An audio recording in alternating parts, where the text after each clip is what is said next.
ونستعينه ونستغفره ونؤمن به ونتوكل عليه ونعوذ بالله من شرور أنفسنا ومن سيئات أعمالنا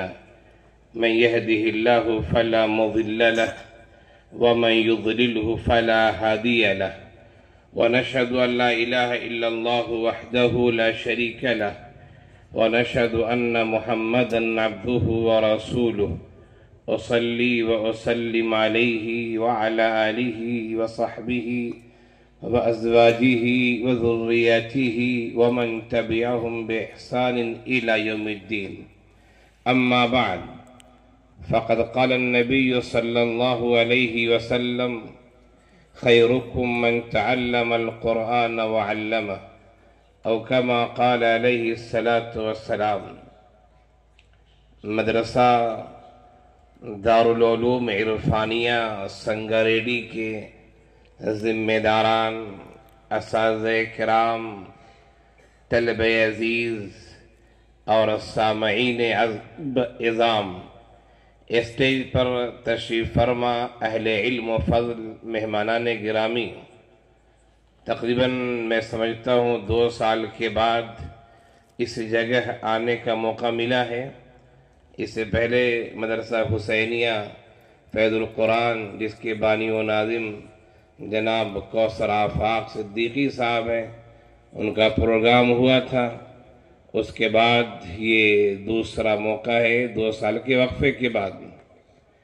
بہت خوشی کی بات ہے کہ ہم اور آپ ایک ایسے پروگرام میں جمع ہوئے ہیں، اکٹھا ہوئے ہیں، جس کی مناسبت سیرت النبی سے ہے اور طلبہ عزیز کے دستار بندی سے ہے۔ یقیناً بات جب مدرسے کی آتی ہے تو تعلیم و تعلم کی بات ہوتی ہے، بات جب مدرسے کی آئے گی تو قرآن کی بات آئے گی، بات جب مدرسے کی آئے گی تو سیرت النبی کی بات آئے گی، اس لیے کہ مدرسے کی جو بنیاد ہے وہ قرآن اور احادیث نبویہ ہے، اور مدرسے کی جو بنیاد ہے وہ سیرت النبی پر ہے۔ اللہ کے رسول صلی اللہ علیہ وسلم اس دنیا میں تشریف لائے، آپ نے ہمیں قرآن سکھایا، بتایا، پڑھایا، اور قرآن کی تشریح میں آپ نے ہزاروں بلکہ کہا جائے کہ لاکھوں احادیث ہمارے سامنے آپ نے پیش کی، اور اللہ کے رسول صلی اللہ علیہ وسلم نے اپنا تعارف کراتے ہوئے فرمایا انما بعثت معلما، مجھے استاذ بنا کر بھیجا گیا ہے، میں معلم بنا کر بھیجا گیا ہوں، مجھے پڑھانے والا بنا کر بھیجا گیا ہے۔ یہ جو مکاتب ہیں، مدارس ہیں، یہ چھوٹے مدارس ہوں یا بڑے مدارس ہوں، ان سب کا دار و مدار اللہ کے رسول صلی اللہ علیہ وسلم کی احادیث پر ہے، اللہ کے رسول صلی اللہ علیہ وسلم کے اعمال پر ہے، اللہ کے رسول صلی اللہ علیہ وسلم کی فرامین پر ہے۔ آپ نے جو فرمایا کہ میں معلم بنا کر بھیجا گیا ہوں، ان مدرسوں سے معلم تیار کیے جاتے ہیں، ان مدرسوں سے پڑھنے پڑھانے والے تیار کیے جاتے ہیں، اور آپ صلی اللہ علیہ وسلم نے جو فرمایا خیرکم من تعلم القرآن وعلمہ، کہ تم میں سب سے بہتر انسان وہ ہے جو قرآن کو سیکھتا ہے اور سکھاتا ہے۔ دنیا میں کام سینکڑوں ہیں اور وہ جائز کام ہے۔ ایک آدمی مزدوری کرتا ہے اور وہ گڑھے کھودتا ہے، جائز کام ہے، درست کام ہے، حلال کمائی ہے اس کی۔ ایک آدمی گھر کی تعمیر کر رہا ہے،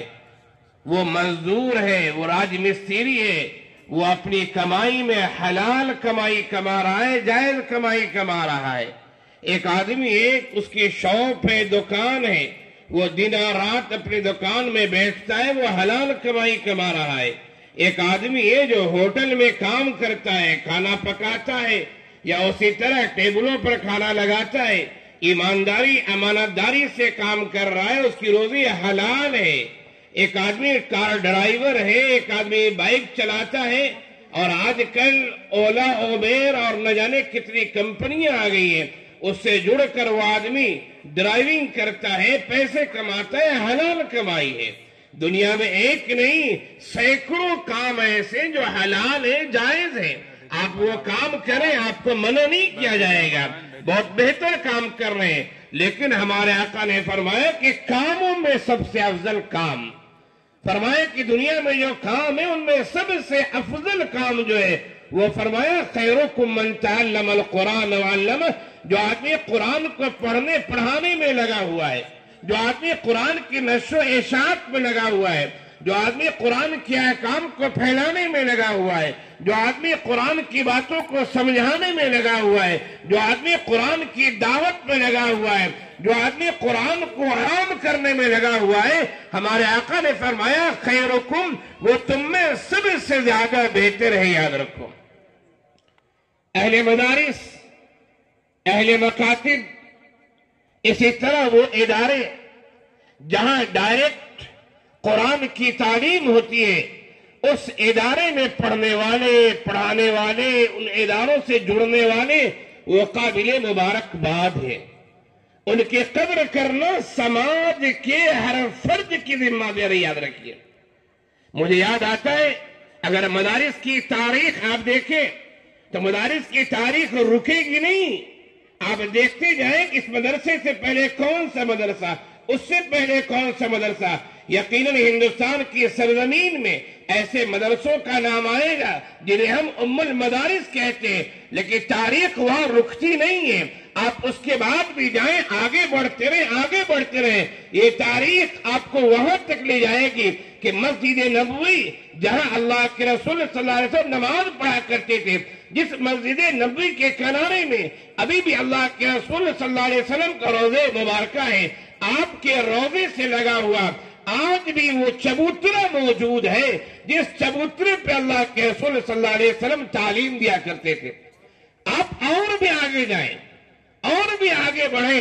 تو آپ کو پتہ چلے گا کہ مکہ مکرمہ میں اللہ کے رسول صلی اللہ علیہ وسلم دار ارقم میں بیٹھ کر، حضرت ارقم کے گھر میں بیٹھ کر آپ قرآن کریم کی تعلیم دیتے تھے، اس کے احکامات کو عام کرتے تھے، لوگوں کو قرآن پڑھتے تھے اور پڑھاتے تھے، اور اگر اس سے بھی آگے جائے تو کہا جا سکتا ہے کہ آپ کا وہ گھر جو آپ کا گھر تھا، حضرت خدیجہ رضی اللہ عنہا آپ کے ساتھ رہتی تھی اور آپ قرآن کی آیتیں انہیں سناتے تھے، پھر دھیرے دھیرے عام لوگوں کو قرآن کی آیتیں سنائی جاتی تھی، وہاں سے اس مدرسے کی ابتدا ہے، مدرسے کا آغاز ہے، مدرسے کی شروعات ہے،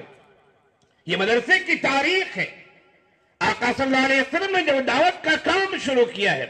جب پہلی وحی نازل ہوئی ہے اقرأ باسم ربک الذی خلق، پڑھیے اپنے رب کے نام سے جس نے پیدا کیا ہے، میں کہوں گا مدرسے کی تاریخ اگر دہرائی جائے تو مدرسے کی تاریخ اسی اقرأ باسم ربک الذی خلق سے جا کر ملے گی، مدرسے کی تاریخ اس غار حرا سے جا کر ملے گی جس غار حرا میں آپ صلی اللہ علیہ وسلم جاتے تھے، تسبیحات کا اہتمام کرتے تھے، اللہ تعالیٰ سے دعائیں کرتے تھے، اور جس غار حرا میں سب سے پہلی وحی نازل ہوئی حضرت جبرائیل علیہ السلام جو وحی لے کر آئے تھے اقرأ باسم ربک الذی خلق، اس مدرسے یا ان مدرسوں کی تاریخ جا کر وہاں رکتی ہے، یاد رکھیے۔ یہ مدارس قدر کی نگاہ سے دیکھنے کے ادارے ہیں، یاد رکھیے۔ ان میں پڑھنے والے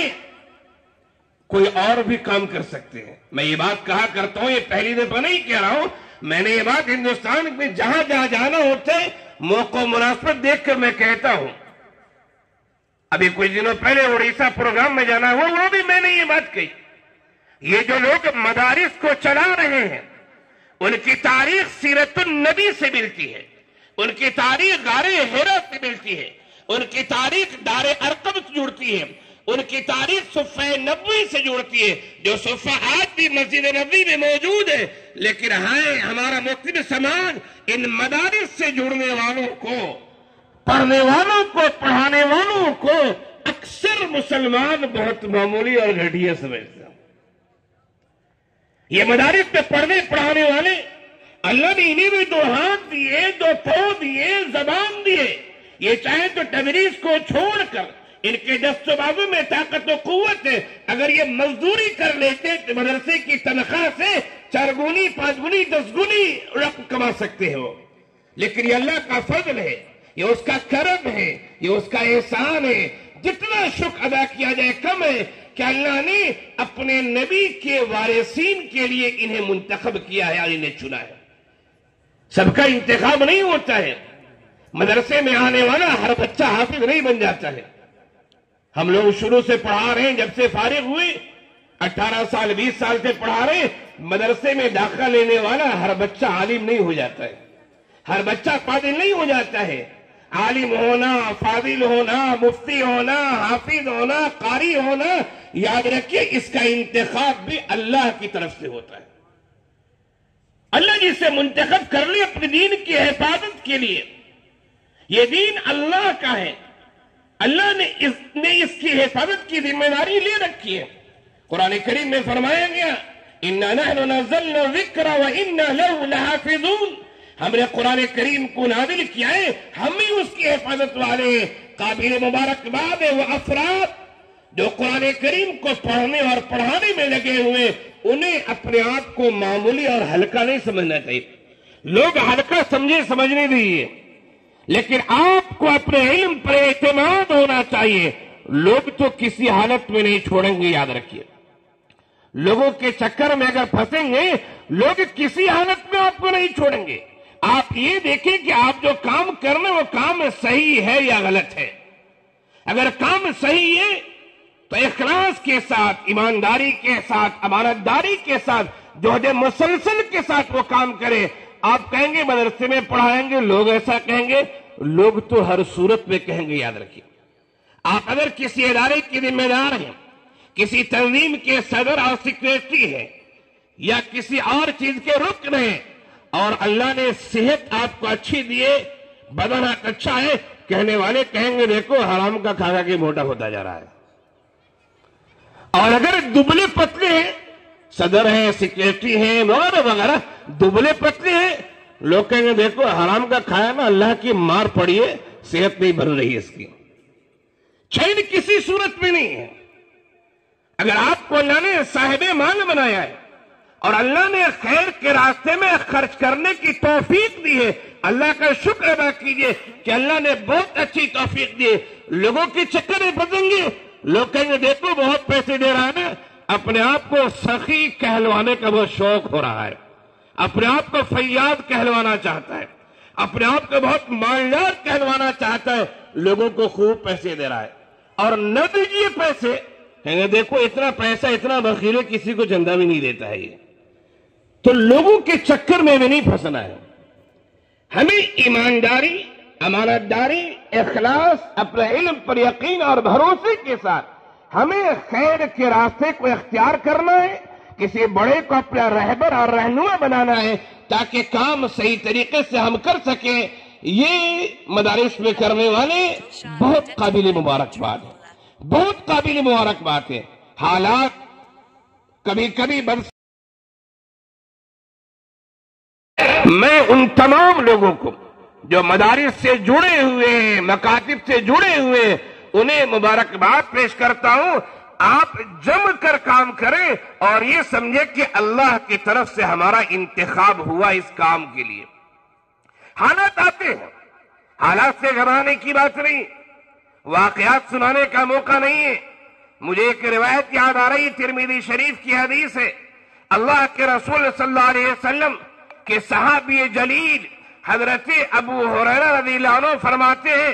ایک دفعہ حضرت ابو ہریرہ رضی اللہ عنہ اپنے ہاتھ میں کتان، ایک اعلیٰ قسم کا کپڑا تھا، وہ لیے ہوئے تھے اور ناک صاف کر رہے تھے اعلیٰ قسم کے رومال سے، اور کہہ رہے تھے بخ بخ یا ابا ہریرہ، اے ابو ہریرہ تیری قسمت کیا ہے، آج تو اتنے اعلیٰ قسم کے کپڑے سے ناک صاف کر رہا ہے. اے ابو ہریرہ تو اپنے اس وقت کو بھی یاد کر کہ تو حجرہ نبوی اور منبر رسول کے درمیان، حجرہ عائشہ اور منبر رسول جس کا فاصلہ بہت زیادہ نہیں ہے، جو لوگ حج یا عمرے پہ جا چکے ہیں، وہ مسجد نبوی کا وہ ٹکڑا جسے ریاض الجنہ کہا گیا ہے، اللہ کے رسول صلی اللہ علیہ وسلم کا جو منبر ہے اور پھر آپ کا جو روضہ ہے، دروازہ ہے، وہ حجرہ عائشہ ہے. حضرت ابو ہریرہ فرماتے ہیں اے ابو ہریرہ اس وقت کو یاد کرو کہ حجرہ عائشہ اور منبر رسول کے درمیان تم بھوک کی وجہ سے گر جاتے تھے.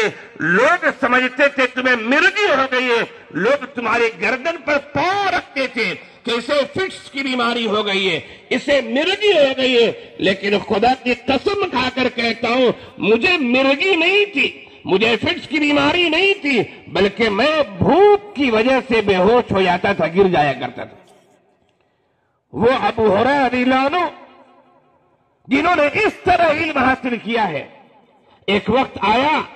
حالات بدلتے ہیں, ایک وقت آیا کہ وہ کتان کے کپڑے سے ناک صاف کر رہے, وہ اپنی پرانی تاریخ اور پرانی بات کو یاد کر رہے ہیں. تو مدرسے سے جو لوگ منسلک ہیں,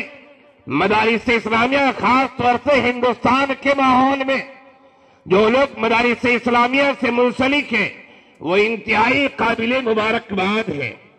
انہیں لوگوں کے کہنے میں, لوگوں کے بہکاوے میں اور لوگوں کے تان و تشنیع سے ہمیں گھبرانے کی ضرورت نہیں ہے. ہمیں کام کرتے رہنا ہے, ہمیں آگے بڑھتے رہنا ہے. ہم نے یہ دین کو پھیلانے کی ذمہ داری لی ہے, ہمیں یہ دین کو عام کرنے کے